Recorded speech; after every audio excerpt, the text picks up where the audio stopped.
ایک روز شوہر نے پرسکون ماحول میں اپنی بیوی سے کہا، بہت دن گزر گئے ہیں، میں نے اپنے گھر والوں، بہن بھائیوں اور ان کے بچوں سے ملاقات نہیں کی ہے۔ میں ان سب کو گھر پر جمع ہونے کی دعوت دے رہا ہوں، اس لیے برائے مہربانی تم کل دوپہر اچھا سا کھانا تیار کر لینا۔ بیوی نے گول مول انداز سے کہا، انشاءاللہ خیر کا معاملہ ہوگا۔ شوہر بولا، تو پھر میں اپنے گھر والوں کو دعوت دے دوں گا۔ اگلی صبح شوہر اپنے کام پر چلا گیا اور دوپہر 1 بجے گھر واپس آیا۔ اس نے بیوی سے پوچھا، کیا تم نے کھانا تیار کر لیا؟ میرے گھر والے 1 گھنٹے بعد آ جائیں گے۔ بیوی نے کہا، نہیں، میں نے ابھی نہیں پکایا، کیونکہ تمہارے گھر والے کوئی انجان لوگ تو ہیں نہیں، لہٰذا جو کچھ گھر میں موجود ہے وہی کھا لیں گے۔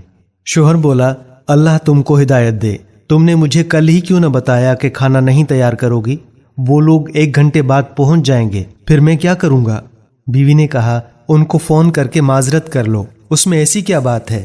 وہ لوگ کوئی غیر تو نہیں، آخر تمہارے گھر والے ہی تو ہیں۔ شوہر ناراض ہو کر غصے میں گھر سے نکل گیا۔ کچھ دیر بعد دروازے پر دستک ہوئی۔ بیوی نے دروازہ کھولا تو یہ دیکھ کر حیران رہ گئی کہ اس کے اپنے گھر والے، بہن بھائی اور ان کے بچے گھر میں داخل ہو رہے ہیں۔ بیوی کے باپ نے پوچھا، تمہارا شوہر کہاں ہے؟ وہ بولی، کچھ دیر پہلے ہی باہر نکلے ہیں۔ باپ نے بیٹی سے کہا، تمہارے شوہر نے گزشتہ روز فون پر ہمیں آج دوپہر کے کھانے کی دعوت دی، یہ کیسے ممکن ہے کہ وہ دعوت دے کر خود گھر سے چلا جائے؟ یہ بات سن کر بیوی پر تو گویا بجلی گر گئی۔ اس نے پریشانی کے عالم میں ہاتھ ملنے شروع کر دیے، کیونکہ گھر میں موجود کھانا اس کے اپنے گھر والوں کے لیے کسی طور لائق نہ تھا، البتہ یقیناً اس کے شوہر کے گھر والوں کے لائق تھا۔ اس نے اپنے شوہر کو فون کیا اور پوچھا، تم نے مجھے بتایا کیوں نہیں کہ دوپہر کے کھانے پر میرے گھر والوں کو دعوت دی ہے؟ شوہر بولا، میرے گھر والے ہوں یا تمہارے گھر والے، فرق کیا پڑتا ہے؟ بیوی نے کہا کہ میں منت کر رہی ہوں کہ باہر سے کھانے کے لیے کوئی تیار چیز لے کر آ جاؤ، گھر میں کچھ نہیں ہے۔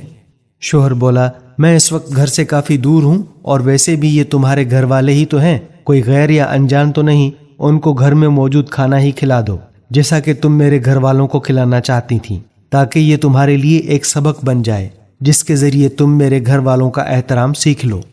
لوگوں کے ساتھ ویسا ہی معاملہ کرو جیسا تم خود ان کی طرف سے اپنے ساتھ معاملہ پسند کرتے ہو۔ ناظرین، یہ تھی ہماری آج کی ویڈیو، امید کرتے ہیں کہ آپ کو پسند آئی ہوگی۔ اسے اپنے دوستوں کے ساتھ شیئر کریں اور ہمارے پیج کو اگر فالو نہیں کیا ہے تو فالو کریں، تاکہ اس طرح کی مزید اصلاحی ویڈیوز آپ تک پہنچ سکیں۔ اب ہمیں اجازت دیجیے، اللہ حافظ۔